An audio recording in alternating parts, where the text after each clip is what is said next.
Welcome to the YouTube channel, Contact Center Knowledge Hub, your one-stop solution for expert guidance, best practices, and actionable knowledge in the world of contact centers.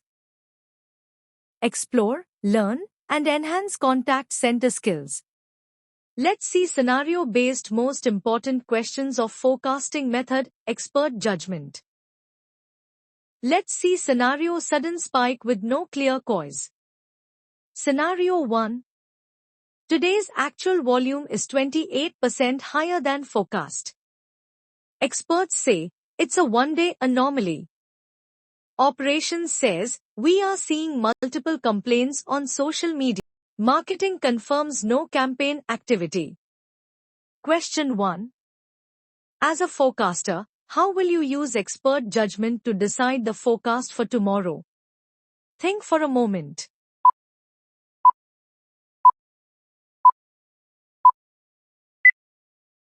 And the answer is here.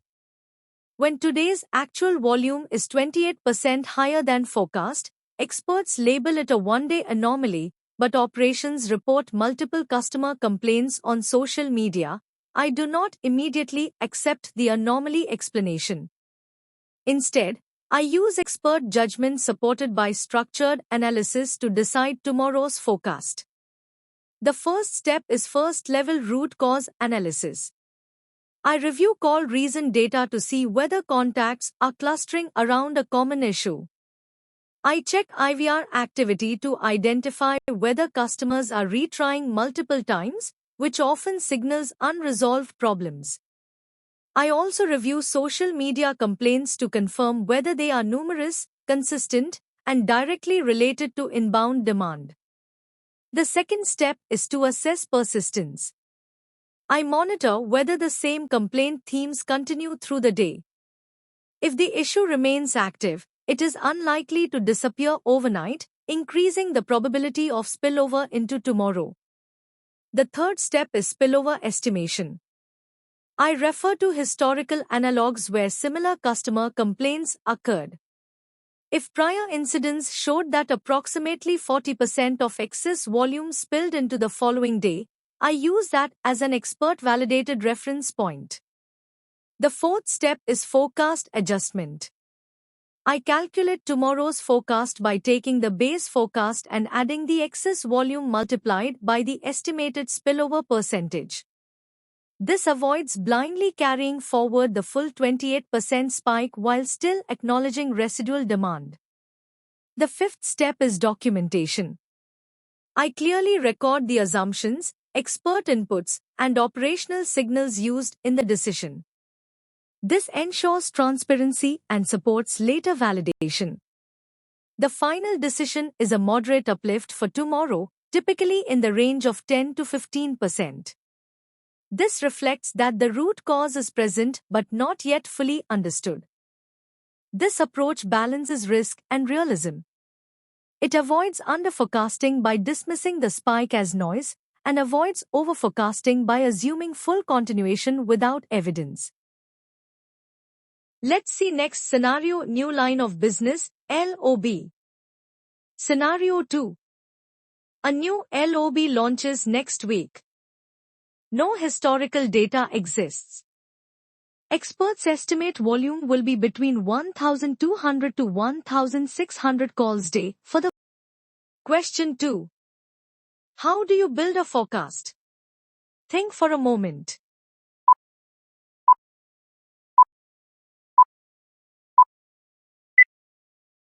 And the answer is here. When a new line of business launches next week and there is no historical data, the forecast must be built using expert judgment, structured ranges, and rapid recalibration. Step 1 is to start with the expert judgment range. In this case, experts estimate between 1,200 and 1,600 calls per day for the first week. This range becomes the initial demand boundary. Step 2 is to build a midpoint baseline. I calculate the midpoint between 1,200 and 1,600. That midpoint is 1,400 calls per day. This becomes the most likely starting forecast. Step 3 is to adjust for operational and market constraints. If staffing is limited and the business risk of underforecasting is high, I plan closer to the upper range. If customer awareness is expected to be low, or if the rollout is soft launched, I plan closer to the lower range. This step ensures the forecast is operationally realistic, not purely mathematical. Step 4 is to create confidence ranges for planning. I publish 3 numbers. A low forecast of 1,200 calls per day. A most likely forecast of 1,400 calls per day. And a high forecast of 1,600 calls per day. This allows capacity planning to be risk-based rather than binary. Step 5 is daily recalibration using early actuals. Day 1 and Day 2 actual volumes are treated as leading indicators. I compare actuals to the initial forecast, identify the direction and size of the gap, and adjust the remaining days of the week accordingly. This is expert judgment in action, using real launch behavior to correct assumptions quickly. The final approach is to launch with a forecast of 1,400 calls per day, supported by a low and high range, and to recalibrate daily as actual demand becomes visible. All assumptions, decision points, and adjustments are documented for governance and future forecasting. Let's see next scenario: inconsistent historical patterns. Scenario 3.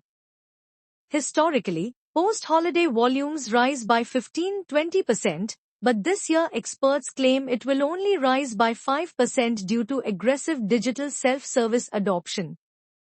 Question: how do you validate and apply expert judgment? Think for a moment.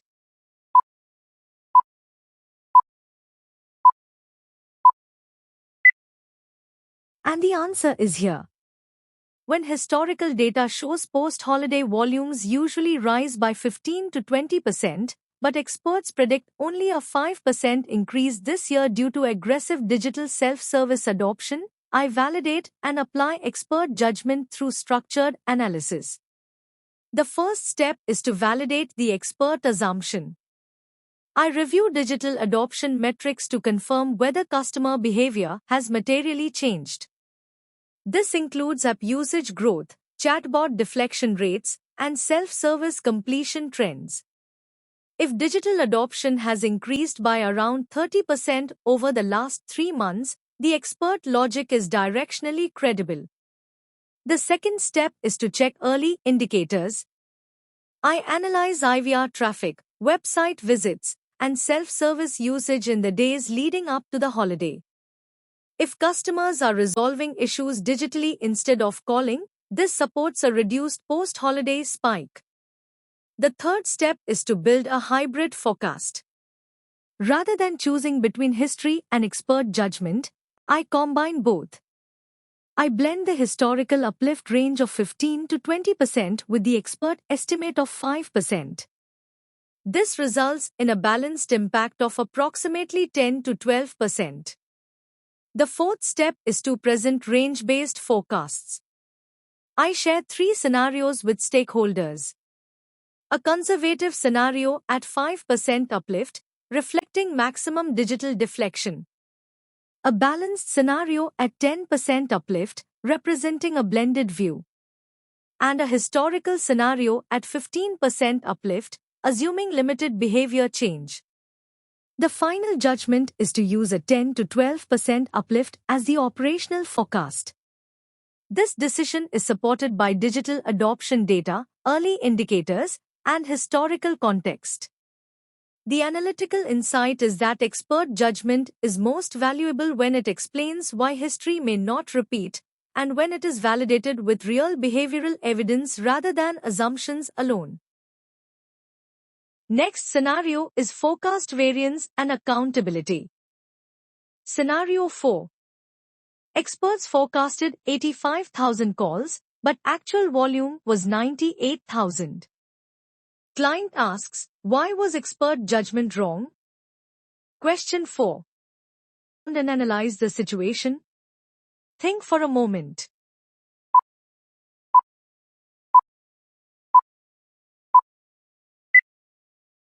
And the answer is here. When a forecast based on expert judgment comes in at 85,000 calls, but actual volume ends up at 98,000, and the client asks, why was expert judgment wrong? My response is structured, transparent, and data-based. First, I acknowledge the variance clearly. We underforecasted by 13,000 calls, which is approximately 15%. Then I explain that expert judgment is not guesswork, but it is still sensitive to assumptions and new signals. Step 1 is an assumption audit. I review exactly what assumptions experts used at the time of forecasting. I check whether expected events did not occur, whether risks were underestimated, or whether key drivers were missing. If assumptions were incomplete or weak, we document that as a governance gap. Step 2 is benchmarking against statistical models. I compare what our models predicted for the same period. If the statistical forecast was closer, for example around 95,000, that tells us experts were too conservative and the model signal should have carried more weight. Step 3 is surprise event analysis. I investigate whether unplanned triggers occurred, such as social media escalations, competitor actions, or new service outages. These are common reasons actual demand jumps beyond the planned forecast. Step 4 is updating the expert accuracy dashboard. I show the client how expert judgment has performed over multiple cycles, not just 1 week. This helps separate a one-time miss from a systemic bias issue. Step 5 is recalibration and accountability.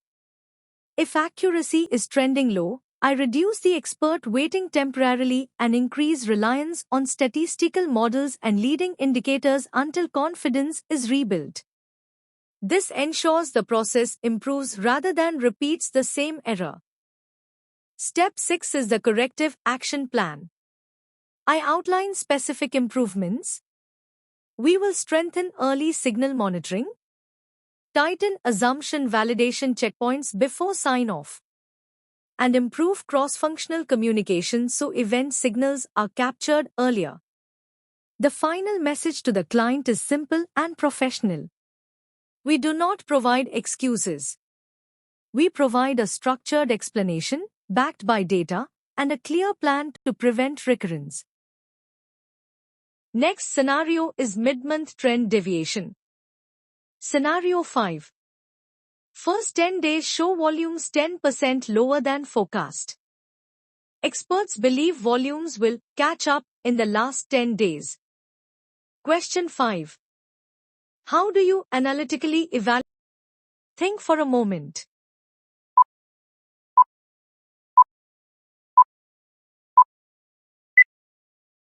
And the answer is here.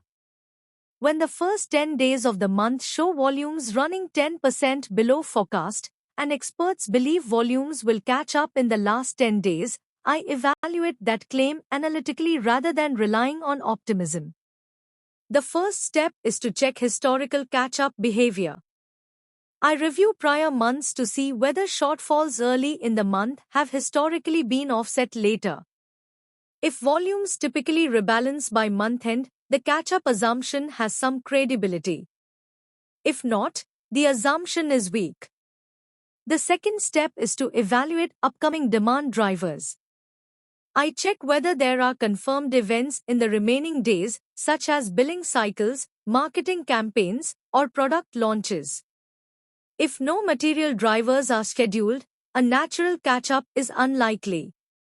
The third step is to analyze mid-month customer behavior. I assess whether customer urgency has changed. If customers are resolving issues digitally or delaying contact, suppressed demand may not return later in the month. The fourth step is to monitor early warning signals. I closely track the last 2 to 3 days on an hour-by-hour basis. If volumes begin trending upward, it supports the catch-up hypothesis. If volumes remain flat or decline further, the gap is likely structural. The fifth step is scenario modeling. I build 3 scenarios. Scenario A assumes no catch-up, resulting in a 10% monthly shortfall. Scenario B assumes partial catch-up, resulting in a 5% shortfall. Scenario C assumes full catch-up, bringing the month back to forecast.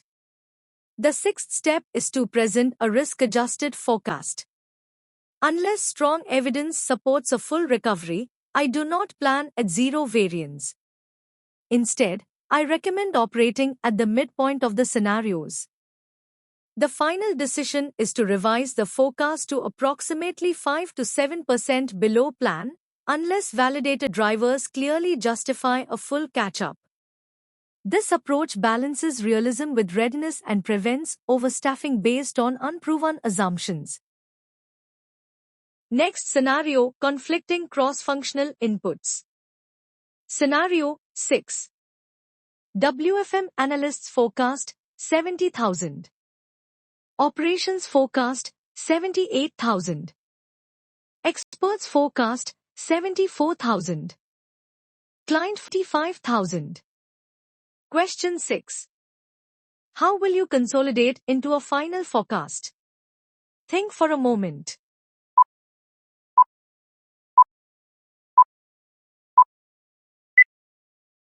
And the answer is here. When multiple stakeholders provide conflicting forecasts, the objective is not to choose the loudest number, but to build a defensible, analytically balanced forecast. In this scenario, workforce management forecasts 70,000 calls. Operations forecasts 78,000. Experts forecast 74,000. And the client forecasts 85,000. The first step is to understand the assumptions behind each number. The client forecast may include a worst-case or risk-buffered view. The WFM forecast is likely driven by statistical trending and historical patterns. Operations may be relying on recent experience and frontline signals. Experts often combine both data and contextual insight. Understanding intent explains why the numbers differ. The second step is to analyze historical accuracy by contributor. I review how each source has performed in prior cycles.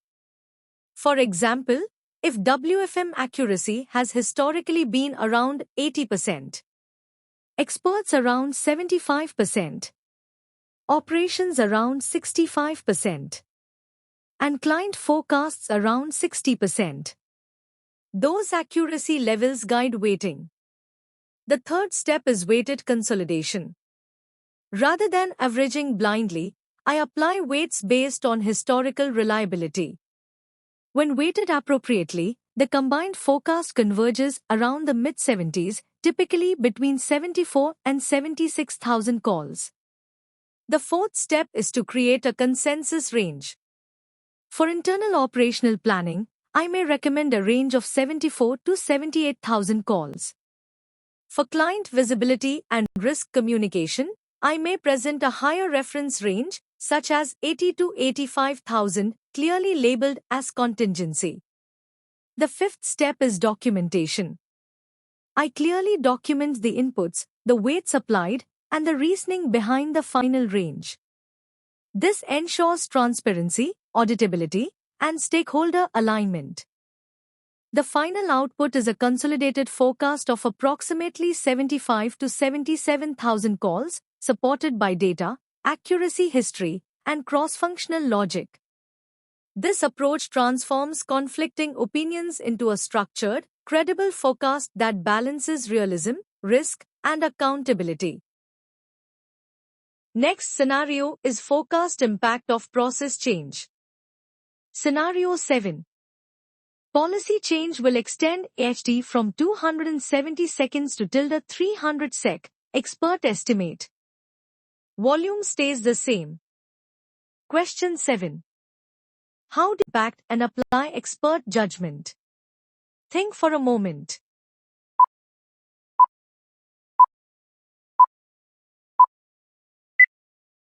And the answer is here. When a policy change is expected to increase average handle time from 270 seconds to approximately 300 seconds, while volume remains unchanged, I quantify the impact using expert judgment supported by workload math. The first step is to calculate the percentage increase in workload driven by AHT. I use a simple formula. Workload increase equals new AHT minus old AHT divided by old AHT. In this case, 300 minus 270 divided by 270 results in an 11.1% increase. The second step is to convert this percentage into absolute workload. If the current workload is 5,000 hours, I multiply it by 1.111. That results in a new workload of approximately 5,555 hours.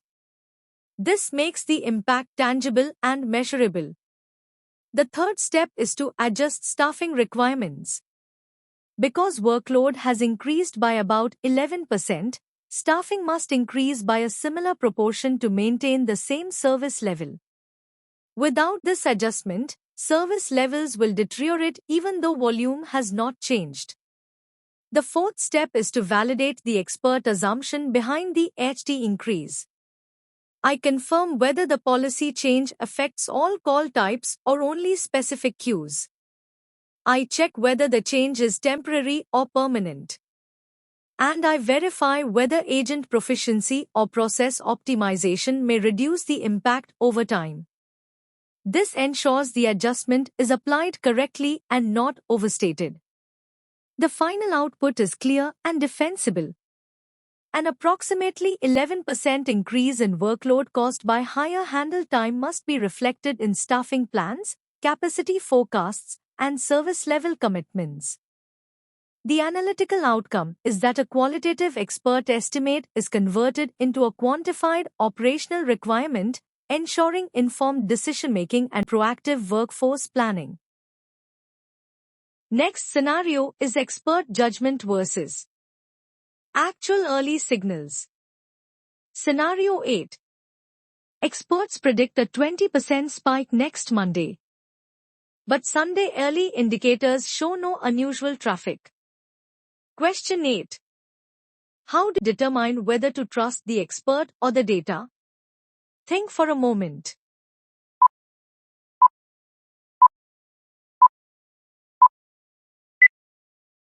And the answer is, when experts predict a 20% spike next Monday, but Sunday's early indicators show no unusual activity, I do not automatically trust either the expert or the data. I analytically reconcile both before deciding. The first step is to analyze the type of event driving the expert prediction. If the expected spike is due to marketing activity, early indicators such as web traffic, IVR hits, or app usage usually appear in advance.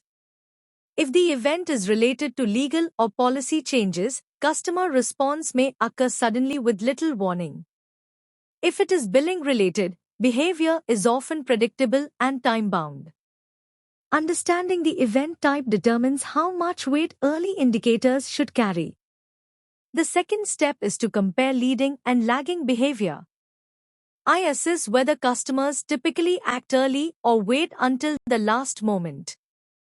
If historical patterns show last-minute action, flat early indicators do not invalidate the expert forecast. The third step is to evaluate expert reliability. I review whether this expert has accurately predicted similar spikes in the past. High historical accuracy increases confidence even when early signals are quiet. The fourth step is to build a risk-weighted forecast. Instead of choosing one number, I create three views. A baseline forecast assuming no spike. A midpoint forecast reflecting partial uplift. And an expert-heavy forecast assuming the full increase. This frames the decision in terms of risk, not belief. The fifth step is risk mitigation. I recommend preparing contingency staffing, such as overtime or on-call resources, without fully committing to the 20% increase. This protects service levels while avoiding unnecessary cost. The final decision is to apply a cautious uplift, typically in the range of 8 to 12%, until stronger signals appear. This approach balances expert insight with real-time data and ensures decisions remain evidence-based rather than assumption-driven. Next scenario is multi-event overlap. Scenario 9. Next week includes product launch, billing cycle, email campaign. Experts predict a merged impact of 25% increase. Question: how do you evaluate whether 25% is logical? Think for a moment.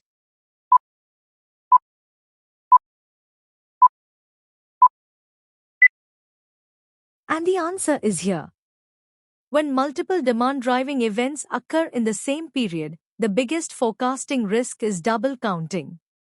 In this scenario, next week includes a product launch, a billing cycle, and an email campaign, and experts predict a combined impact of 25%. I analytically evaluate whether that number is logical before accepting it.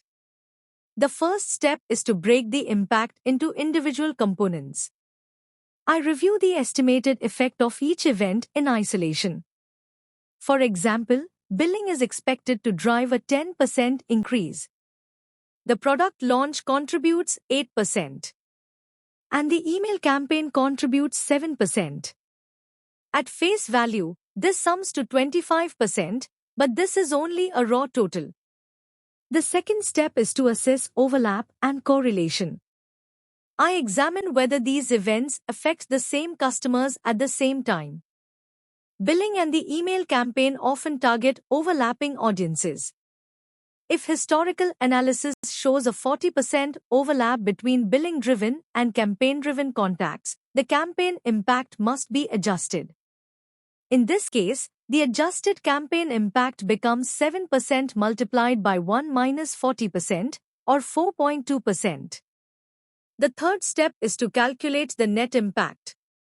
I add the independent portions together. 10% from billing, 8% from the product launch, and 4.2% from the adjusted campaign.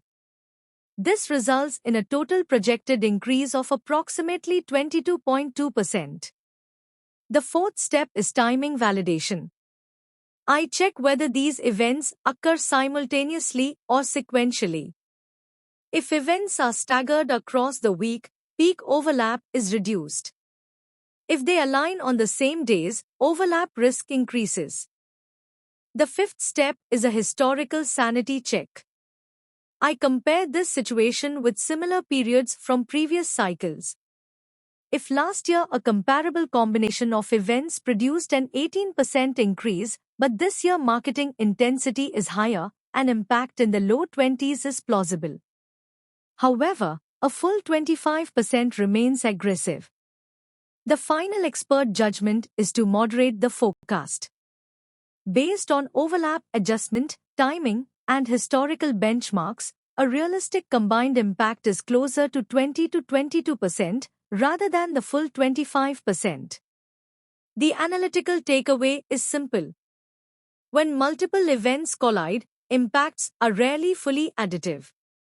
Careful overlap analysis protects forecast accuracy and prevents systematic overestimation. Next scenario is gunning expert judgment during uncertainty. Scenario 10. A new competitor enters the market. Experts warn of high uncertainty. Data shows stable volumes so far. Question 10. How this into your forecast? Think for a moment.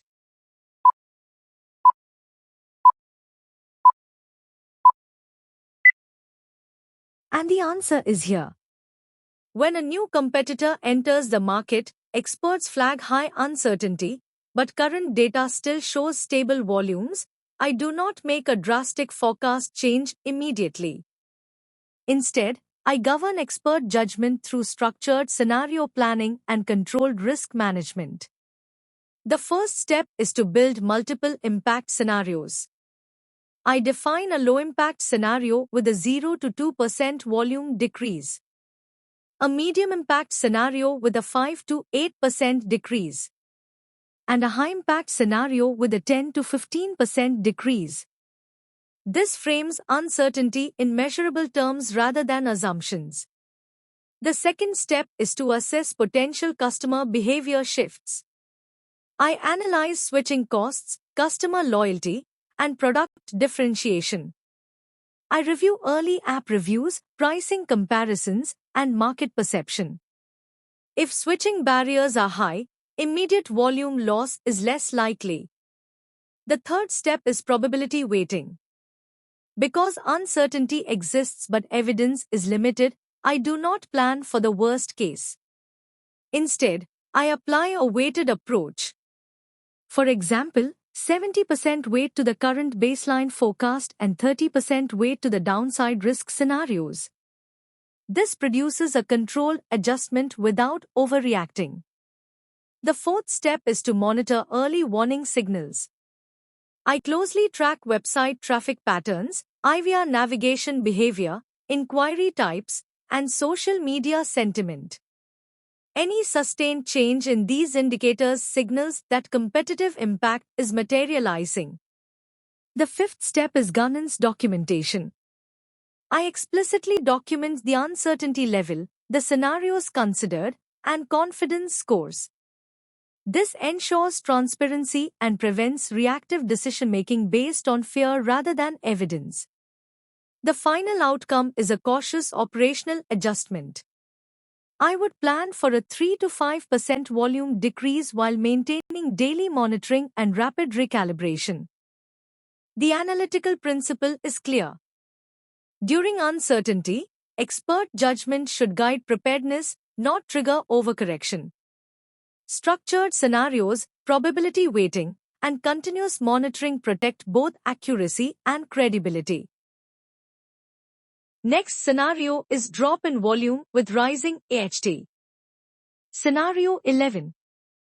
The last 5 days show volume down by 8%. AHT up by 14%. Experts claim this is due to a newly launched complex form that cuts before calling. Question 11. How do you use expert judgment to adjust next week's forecast? Think for a moment.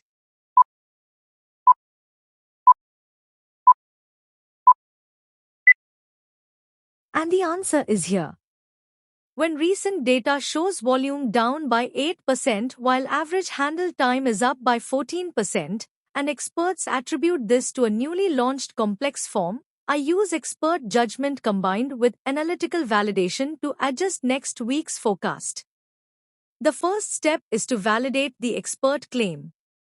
I analyze call reason and intent data to confirm whether customers are contacting us for help related to the new form. I specifically look for increases in categories such as form assistance, navigation help, or clarification requests. If these categories are rising, the expert explanation is credible. The second step is to assess the duration of impact. I determine whether the AHT increase is temporary or structural. If only first-time users are struggling, the impact may fade as customers become familiar with the form. If every customer must complete the form before calling, the higher handle time is likely to persist. The third step is to quantify the AHT drivers. I estimate how much additional time form-related queries add to each interaction. If analysis shows an extra 30 to 40 seconds per call, the observed AHT increase is justified rather than anomalous. The fourth step is to evaluate the volume decline. I consider whether customers are spending more time completing the form before calling. This can temporarily suppress call volume even though total customer effort has increased. In such cases, lower volume does not mean lower workload. The fifth step is to build the forward-looking forecast logic. For volume, I maintain a conservative reduction of 5 to 8% for the next 1 to 2 weeks. For AHT, I apply a slightly conservative increase of 10 to 12% rather than the full 14%, allowing room for learning effects. The sixth step is continuous monitoring. I revisit the data after 3 days to see whether handle time begins to normalize as customers adapt. If AHT declines, I gradually remove the adjustment. The final judgment is clear. I forecast slightly lower call volumes but higher overall workload because the increase in handle time more than offsets the volume reduction. This approach ensures expert judgment is validated, quantified, and translated into realistic staffing and service level planning. Next scenario is overlapping events, unclear impact. Scenario 12. Next week has month-end billing, interest rate announcements, new product release. Experts state a combined uplift of 30%. Justify the breakdown. Question 12. How do you diagnose and apply expert judgment properly? Think for a moment.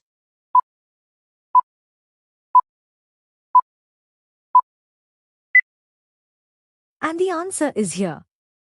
When experts predict a combined 30% uplift from multiple overlapping events, but cannot clearly justify the breakdown, my role is to diagnose the assumption before applying it.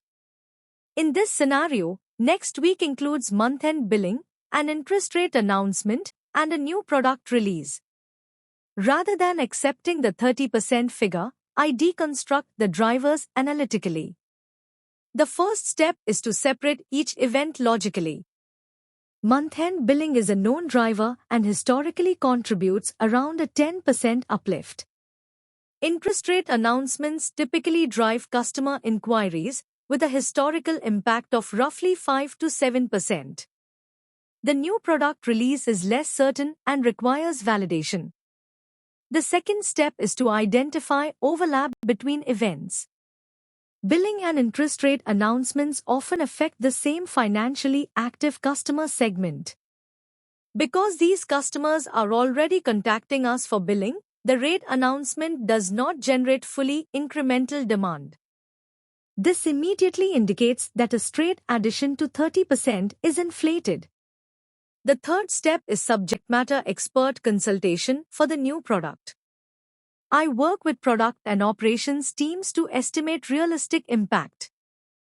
Based on launch scope, customer reach, and support complexity, a reasonable range may be 8 to 12%. The fourth step is to build an evidence-based impact table. Billing remains at 10%.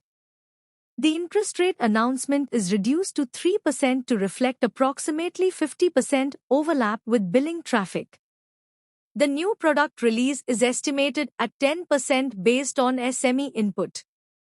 The fifth step is to compute the net impact. 10% from billing, plus 3% from the adjusted rate impact, plus 10% from the product release, results in an overall uplift of approximately 23%. This reflects both expert insight and analytical correction. The judgment principle is clear. Expert input is valuable, but it must be structured, decomposed, and adjusted for dependency. By applying logical separation, overlap correction, and evidence-based validation, we avoid overestimation while maintaining operational readiness. Next scenario is unstable daily patterns. Scenario 13. This week's daily volumes fluctuate. More, plus 12%. Tuesday, 4%. Wed, plus 15%. 2, 7%. Friday, plus 19%. Experts claim the shifts are caused by a feature rollout impacting different customer groups on different days. Question 13. How do you analytically decide whether this explanation is valid? Think for a moment.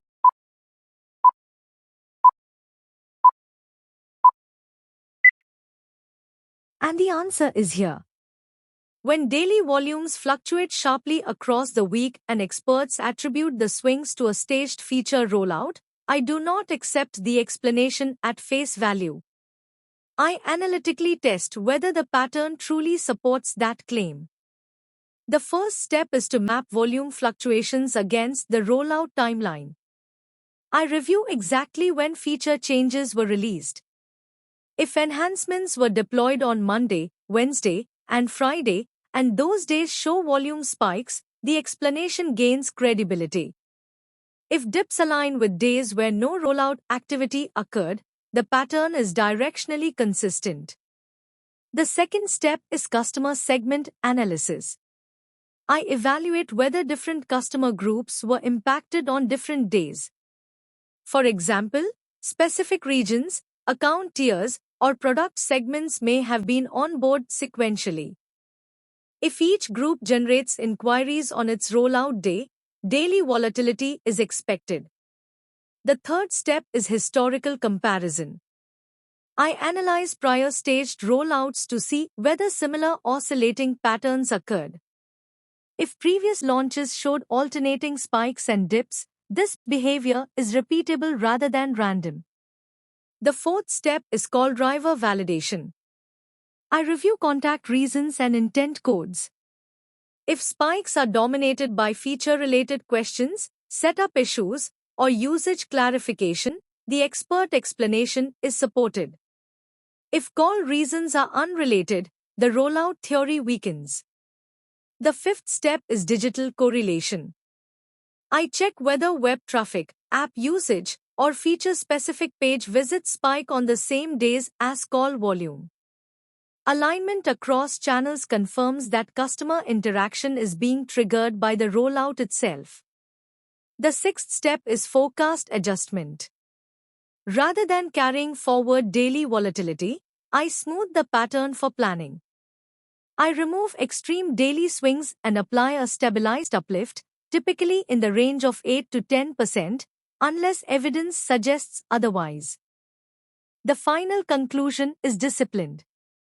I accept expert reasoning only if daily volume movements clearly align with rollout timing, customer segmentation, call drivers, and digital signals.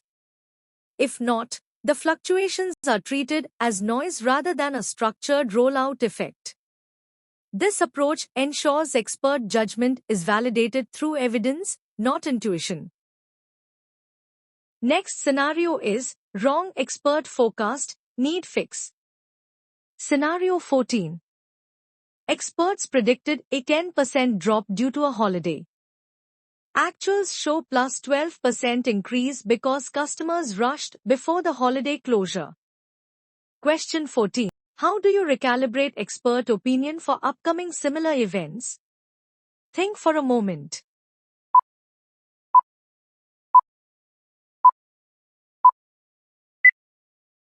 And the answer is here.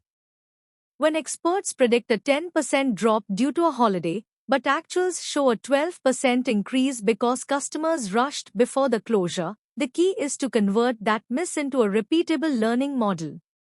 Step 1 is an event learning review. I run a short post-mortem on the holiday assumption.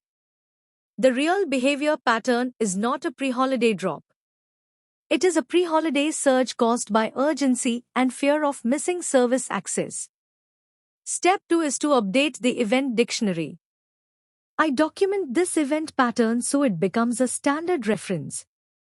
For example, I label Holiday Eve as an uplift event, typically in the range of plus 8 to plus 12%, based on observed outcomes. Step 3 is to retrain experts using evidence.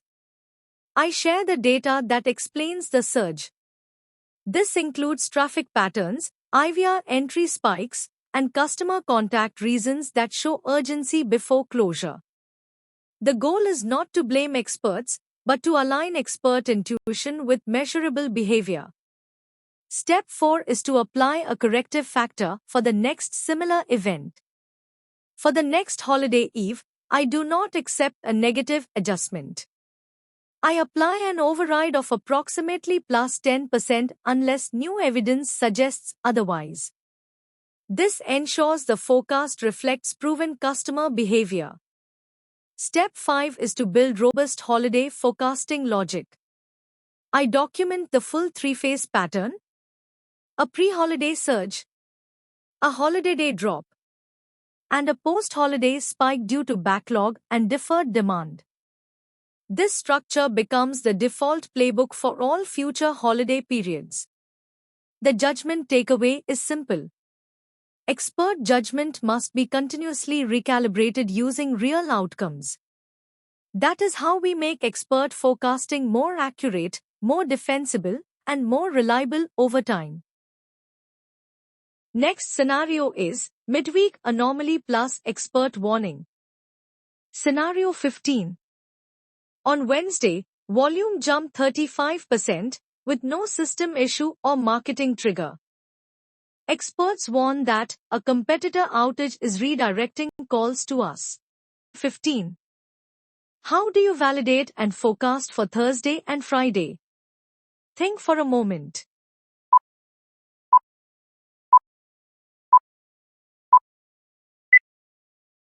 And the answer is here. When volume suddenly jumps by 35% on a Wednesday, with no internal system issue or marketing trigger, and experts warn that a competitor outage may be redirecting calls to us, I validate the claim first and then apply a controlled decay-based forecast for the remaining days. The first step is to validate the competitor outage. I check external signals such as social media complaints, customer comments during calls, industry alerts, and any visible product switching or access issues reported online. If customers are openly stating that they cannot reach the competitor, the expert warning is credible. The second step is call intent analysis. I review contact reasons and call notes to see whether customers are explicitly referencing competitor service failures, account access issues, or redirection. If a meaningful share of calls mention the competitor by name or problem type, the spike is externally driven, not random. The third step is to estimate spillover duration. Using historical analogs of competitor outages, I apply a decay pattern. Typically, day 1 shows the peak impact. Day 2 retains about 50 to 60% of the spike.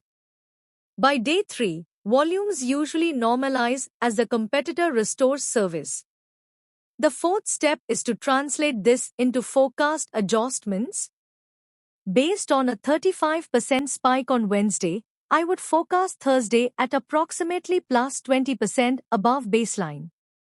For Friday, I would reduce the uplift further to around plus 10%, reflecting continued decay. The fifth step is short-term staffing mitigation.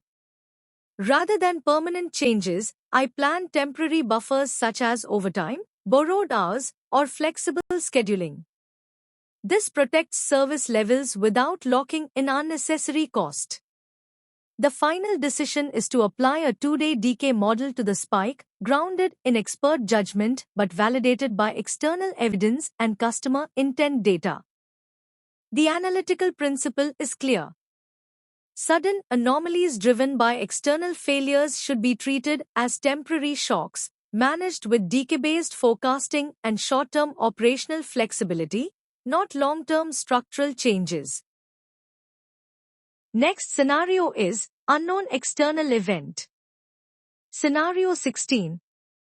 Volume has increased 18% for 2 days, but no internal event explains it. Experts suspect a government regulation change tied to customer documentation. Question 6. How do you analytically confirm and forecast the impact? Think for a moment.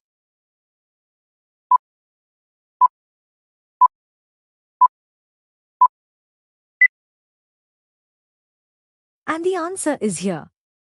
When volume rises by 18% for 2 consecutive days with no internal trigger, and experts suspect a government regulation change related to customer documentation, I analytically validate the cause before forecasting forward. The first step is regulatory validation. I check credible external sources, including government notifications, official circulars, industry news, client communications, and regulatory trackers. If a documentation or compliance rule has changed recently, this confirms an external driver beyond our internal systems. The second step is intent analysis. I review call reasons, IVR selections, and agent notes to see whether customers are asking documentation-related questions. An increase in queries such as document submission, verification, eligibility, or compliance strongly supports the regulatory change hypothesis. The third step is historical comparison. I analyze prior regulation changes of similar scope. Historically, such events have driven volume spikes in the range of 15 to 20%. If the current increase aligns with that range, the expert suspicion is validated. The fourth step is duration assessment.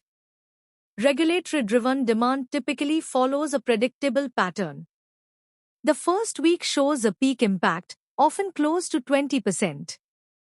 The second week usually moderates to around 10 to 12% as awareness stabilizes. The fifth step is forecast application. For the next 7 days, I apply a moderated uplift rather than the full spike. I use an average increase of approximately 15% to balance early peak behavior with expected decay. The sixth step is operational adjustment. Because documentation and compliance calls tend to have longer handle times, I adjust staffing specifically for impacted queues rather than across the board. This ensures service levels are protected where demand is truly rising. The final outcome is a controlled, evidence-based forecast. I set next week's baseline at a 15% uplift, supported by expert judgment, external validation, and historical behavior, with daily monitoring to recalibrate as the regulatory impact evolves. The analytical principle is straightforward. When external events are unclear, expert judgment must be validated through independent evidence, intent data, and historical analogs before it is applied to operational forecasts. Next scenario is data missing plus pressure to forecast. Scenario 17. Due to a system outage, the last 4 days' data is missing. Experts say, use week before patterns, nothing unusual happened. Question 17. Build a reliable forecast. Think for a moment.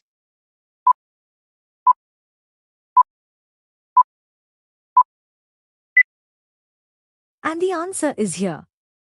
When the last 4 days of data are missing due to a system outage and experts suggest simply using the prior week's pattern, I do not rely on that advice alone. I build a reliable forecast by combining expert judgment with structured reconstruction and risk control. The first step is to reconstruct the missing days. I use day-of-week multipliers from recent stable weeks to preserve weekly seasonality. I supplement this with partial signals such as IVR hit counts, chat volumes, email inflow, and other channel traffic that remained available during the outage. I also reference similar historical weeks to anchor scale and shape. The second step is to validate the expert assumption. I confirm independently that no major events occurred during the missing period. This includes checking marketing calendars, system incident logs, client communications, and external news. Only if these checks are clean do I accept the claim that nothing unusual happened. The third step is adjacent interval comparison. I compare reconstructed volumes with the days immediately before and after the outage. I look for continuity in hourly patterns and confirm alignment with real-time indicators from non-voice channels. Large discontinuities would signal that the reconstruction needs adjustment. The fourth step is to build the forecast using uncertainty ranges. Because the data is reconstructed, I avoid a single-point forecast. I present a low, mid, and high scenario to reflect uncertainty and operational risk. The fifth step is confidence documentation. I explicitly state that forecast confidence is lower due to missing data. Where service level risk is high, I add a controlled buffer rather than blindly trusting the midpoint. The final judgment is balanced. I use expert judgment to guide assumptions, but I apply analytical safeguards because the data is incomplete. This approach delivers a forecast that is usable, transparent, and risk-aware, despite the pressure to act quickly. Next scenario is overestimated marketing impact. Scenario 18. Marketing team claims a campaign will bring 25% more volume. Experts say campaigns usually bring 8 to 12%. Statistical models show 5 to 7% historical lift. Question 18. How do you decide the true forecast? Think for a moment.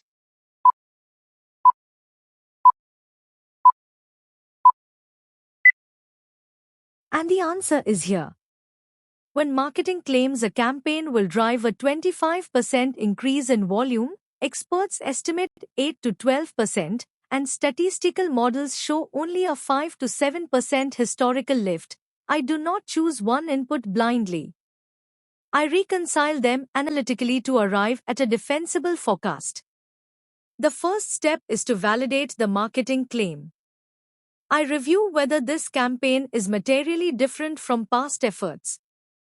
I check campaign size, spend level, channel mix, duration, and call to action strength. If the campaign is standard and not unusually large, a 25% uplift is immediately questionable. The second step is targeting validation.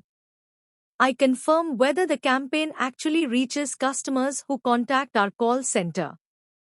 If targeting is broad or digital only, the direct impact on inbound calls is likely lower than marketing expects. The third step is to analyze historical accuracy of marketing forecasts. I review past campaigns to see whether marketing projections were consistently overestimated. If historical performance shows inflation, I apply a credibility discount to the marketing number. The fourth step is to use a weighted hybrid approach.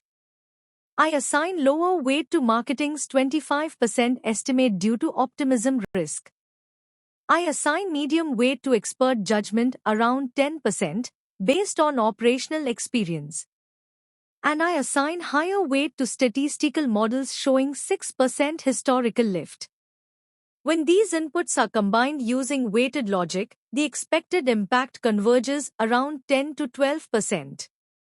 The fifth step is risk buffering. While I plan operationally for a 10 to 12% uplift, I prepare contingency capacity for a higher outcome, such as 15%. This protects service levels without committing fully to an aggressive assumption. The final decision is to forecast a 10 to 12% volume increase. This reflects evidence, expert context, and historical behavior, while still managing upside risk. The analytical principle is clear. Marketing input is valuable, but it must be calibrated against data and expert realism to avoid systematic overforecasting.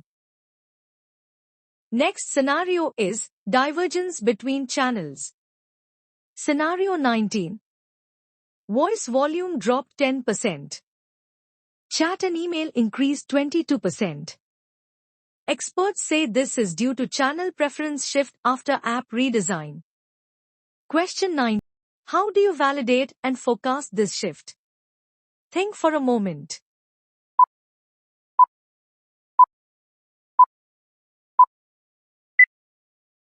And the answer is here.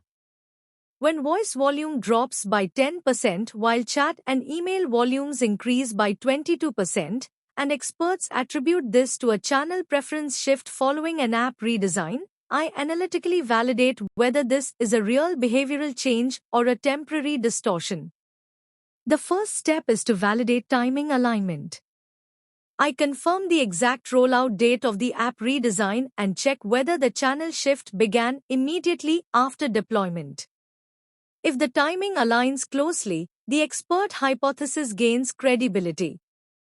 The second step is called driver and intent analysis. I examine contact reasons to see whether navigation-related queries, feature discovery questions, or usability issues are increasingly appearing in chat and email instead of voice. If the same intents decline in voice while rising in digital channels, this indicates true channel migration rather than volume loss. The third step is concurrency and workload assessment. I analyze chat concurrency levels and handling patterns. Higher chat volumes do not translate one-to-one into FTE demand. If concurrency has increased, the staffing impact may be lower than the volume increase suggests. This step ensures accurate capacity planning. The fourth step is channel-based forecasting. Rather than forecasting total volume only, I forecast each channel independently. I plan voice volumes at a reduction of 8 to 12%. I forecast chat growth in the range of 18 to 22%. And I forecast email growth at approximately 5 to 8%. This reflects realistic channel redistribution. The fifth step is pattern persistence validation. I monitor the same channel mix for at least 2 consecutive weeks. If the shift remains stable or continues, I treat it as a structural change. If volumes revert, I treat it as temporary post-launch behavior. The final outcome is clear. I treat this as a cross-channel shift driven by customer preference after the app redesign, not as a short-term anomaly. Forecasts, staffing models, and service-level plans are adjusted by channel to reflect the new demand distribution. The analytical principle is that channel divergence must be validated through timing, intent, and workload logic before it is locked into the forecast. Next scenario is expert judgment against model trends. Scenario 20. The model shows volume declining.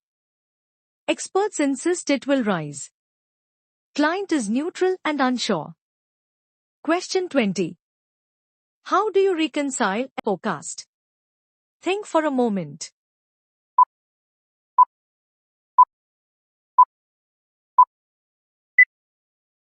And the answer is here. When the statistical model shows declining volumes, experts insist volumes will rise, and the client remains neutral. The correct approach is not to pick a side, but to reconcile the signals analytically and transparently. The first step is to clearly understand expert reasoning. I ask what specific new drivers are expected to cause the increase.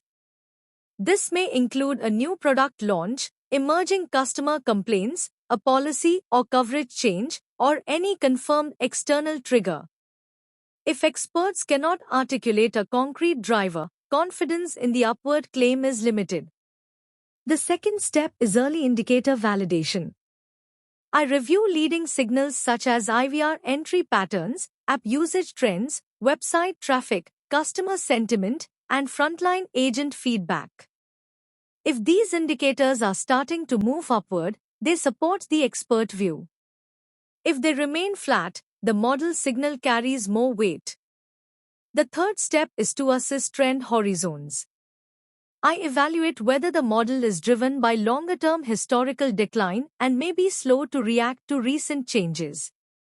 At the same time, I recognize that expert judgment often captures forward-looking context before it appears in the data.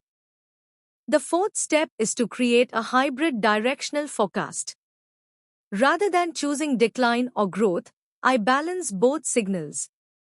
For example, if the model indicates an 8% decline and experts predict a 10% increase, I converge toward a modest positive range, typically around 1 to 3%. The fifth step is client-friendly scenario framing.